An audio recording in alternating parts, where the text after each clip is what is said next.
Assalamualaikum warahmatullahi wabarakatuh. Perkenalkan, nama saya Ika Nuraili, NIM 63011901169, kelas 4E, Perbankan Syariah, IAIN Salatiga. Di sini saya akan menyampaikan materi yang berjudul Ketentuan Syariah pada Produk Pembiayaan di Bank Syariah. Ketentuan syariah pada produk pembiayaan di Bank Syariah sendiri ada 5. Yang pertama adalah kategori kontrak keuangan syariah.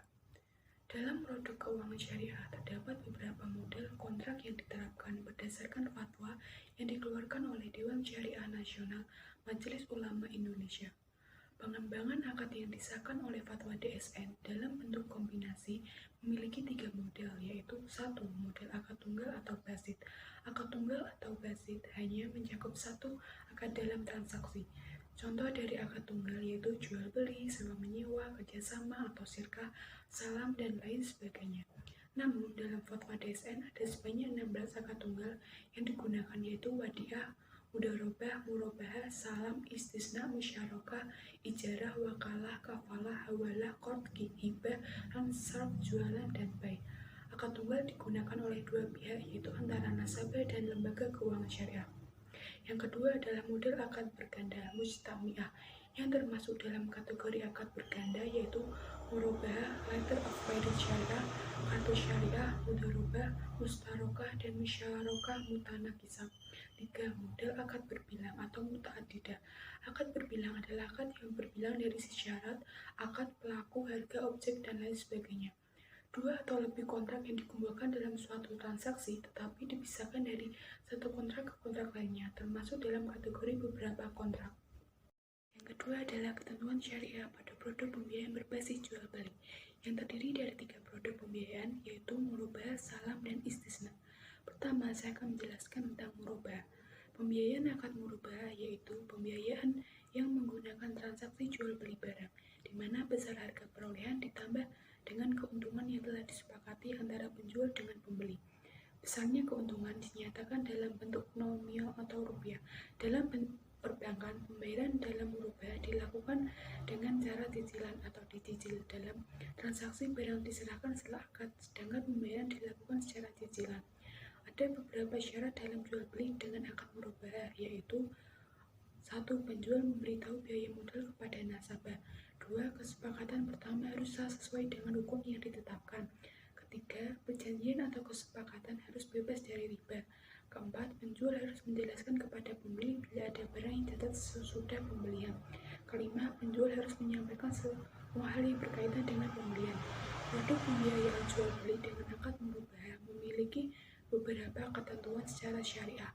Ketentuan-ketentuan tersebut antara lain yaitu 1. Nasabah mengajukan permohonan kepada bank untuk membeli barang yang diinginkan. Kedua, nasabah dan bank melakukan negosiasi terkait harga barang, syarat-syarat yang harus dilakukan, dan cara pembayarannya. Ketiga, nasabah dan bank harus sepakat melakukan transaksi dengan akad murabahah. Keempat, bank membeli barang dari penjual sesuai dengan yang diinginkan atau diminta oleh nasabah. Kelima, nasabah dan bank melakukan akad jual beli atas barang yang diminta oleh nasabah. Karena penjual mengantarkan barang dan dokumen terkait dengan barang tersebut. Ketujuh, nasabah menerima barang dan dokumennya. 8. Nasabah melakukan pembayaran dengan harga pokok yang ditambah dengan keuntungan kepada bank dengan cara yang telah disepakati di awal. Kedua adalah salam. Salam yaitu transaksi di mana pembeli barang diserahkan di kemudian hari, namun pembayaran dilakukan di awal atau di muka. Dalam akad salam, bank adalah pembeli, sedangkan nasabah adalah penjual. Pembiayaan dengan menggunakan akad salam yaitu pembiayaan transaksi jual beli barang dalam bentuk pemesanan barang, yang mana pembayaran dan penyerahan barang sesuai dengan kesepakatan antara penjual dengan pembeli. Kesepakatan pada akad salam biasanya terjadi apabila pembayaran yang dilakukan di awal dan penyerahan barang dilakukan beberapa waktu kemudian. Produk pembiayaan salam memiliki beberapa ketentuan syariah. Ketentuan tersebut yaitu: pertama, nasabah mengajukan permohonan kepada bank syariah untuk membeli barang yang diinginkan. Kedua, nasabah dan bank membuat kesepakatan untuk melakukan transaksi dengan akad salam. Ketiga, bank membeli barang dari penjual sesuai dengan yang diminta oleh nasabah. Keempat, pembayaran dilakukan nasabah sebesar harga pokok keuntungan kepada bank dengan cara mengangsur. Yang ketiga adalah istisna.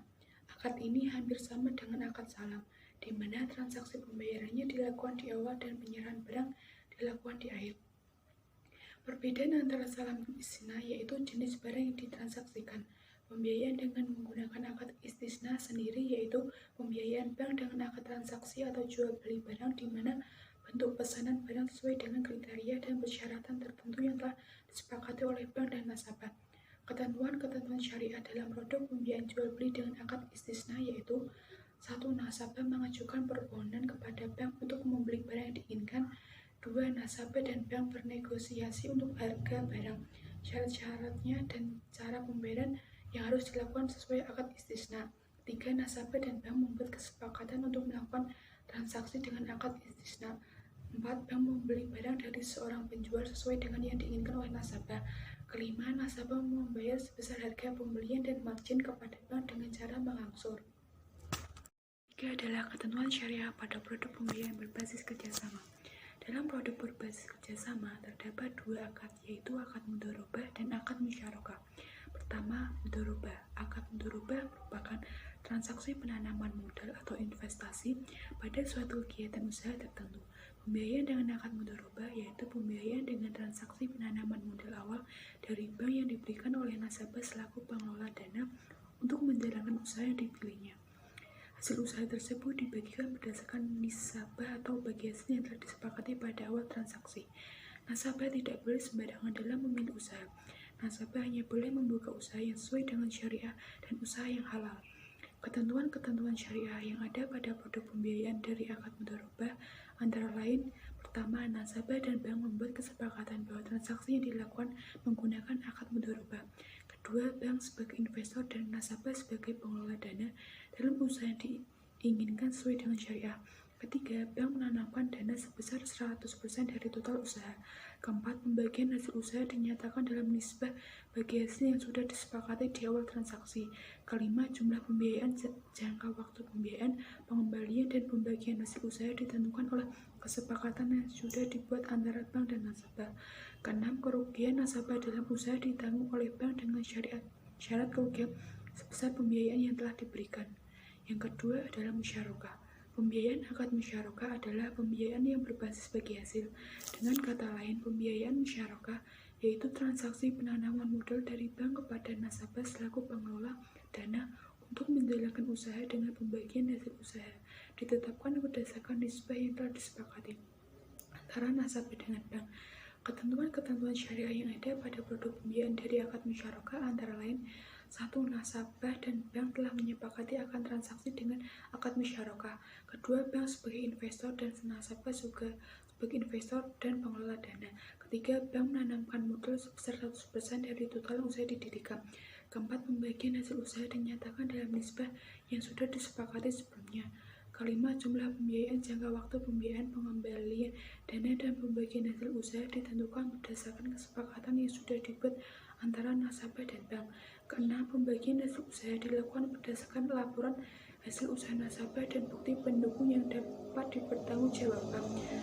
Ketujuh, bank dan nasabah menanggung kerugian secara proporsional. Adalah ketentuan syariah pada produk pembiayaan berbasis sewa. Dalam produk pembiayaan berbasis sewa, yaitu dengan menggunakan akad ijarah yang berarti sewa, di mana pengertian dari ijarah atau sewa yaitu kesepakatan pemindahan hak guna atas barang atau jasa melalui sewa tanpa diikuti pemindahan kepemilikan atas barang yang disewa. Dalam hal ini, bank menyewakan peralatan kepada nasabah dengan biaya yang telah ditetapkan secara pasti sebelumnya. Pada akhir masa sewa, bank dapat menjual barang yang disewakan kepada nasabah. Pilihan ini dapat diberlakukan dengan prinsip ijarah muntahiyah bit tamlik. Dalam akad ijarah terdapat beberapa ketentuan menurut syariah, yaitu: 1. Bank bertindak sebagai penyedia dana dalam transaksi ijarah dengan nasabah. 2. Bank menyediakan dana untuk merealisasikan penyediaan objek sewa atau hak pemanfaatan yang diminta oleh nasabah. Ketiga, pengambilan dana oleh nasabah atas pembiayaan bank dapat dilakukan secara angsuran ataupun sekaligus. Produk-produk dalam bank syariah didasarkan pada akad sewa menyewa atau ijarah, yaitu satu, ijarah atau sewa murni adalah transaksi sewa menyewa atas suatu barang dan atau upah mengupah atas suatu jasa dalam waktu tertentu melalui pembayaran sewa atau imbalan jasa. Kedua adalah ijarah wa iktina atau ijarah muntahiyah bitamlik atau IMBT, merupakan rangkaian dua buah akad, yakni akad al-ba'i dan akad ijarah muntahiyah bitamlik. Al-ba'i merupakan akad jual beli, sedangkan IMBT merupakan kombinasi antara sewa menyewa atau ijarah dan jual beli atau hibah di akhir masa sewa. Pembagian akad ijarah dapat dilihat dari segi objeknya. Maka ijarah dibagi menjadi dua bagian, yaitu ijarah ala al-manfi'i yang artinya sewa atas manfaat barang, dan ijarah ala al-amal yang artinya sewa atas suatu pekerjaan.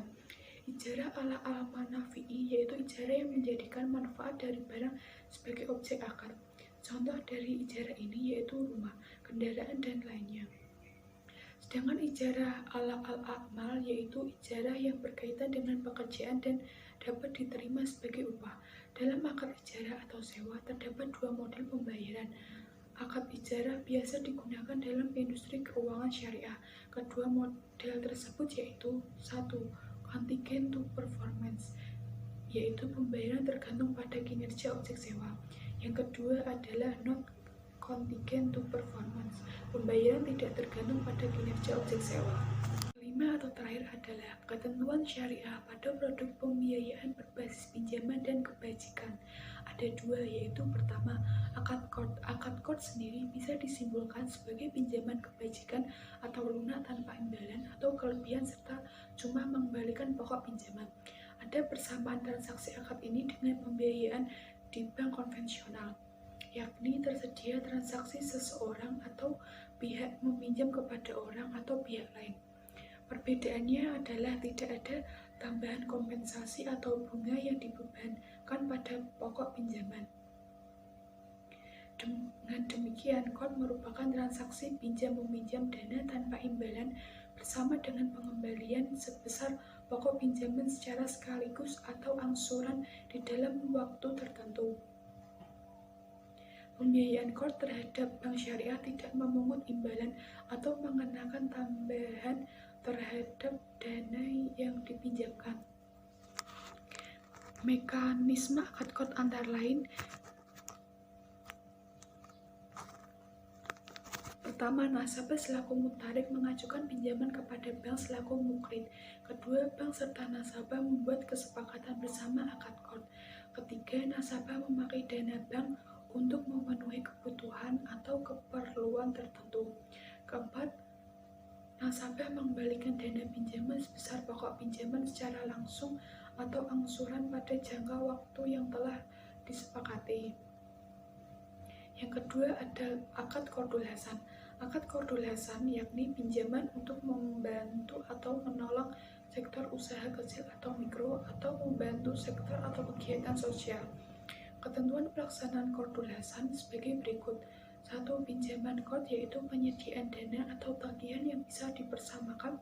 Dengan itu berdasarkan persetujuan atau kesepakatan antara peminjam dan bank yang mewajibkan peminjam melunasi hutangnya di dalam jangka waktu tertentu. Kedua, bank bisa terima imbalan tetapi tidak boleh mensyaratkan terdapatnya imbalan tersebut terhadap perjanjian. Imbalan jikalau diberikan dianggap sebagai penghasilan waktu diterima. Ketiga, pinjaman dianggap sebesar jumlah dana yang dipinjamkan pada saat terjadinya. Kelebihan jumlah yang dibayarkan oleh pinjaman untuk qard diakui sebagai pendapatan pada saat terjadinya. Keempat, pinjaman disediakan sebesar saldo pinjaman dikurangi penyisian kerugian. Penyampaian materi dari saya. Apabila ada salah-salah kata ataupun penjelasan dari saya yang kurang bisa dipahami, saya mohon maaf sebesar-besarnya. Terima kasih. Wassalamualaikum warahmatullahi wabarakatuh.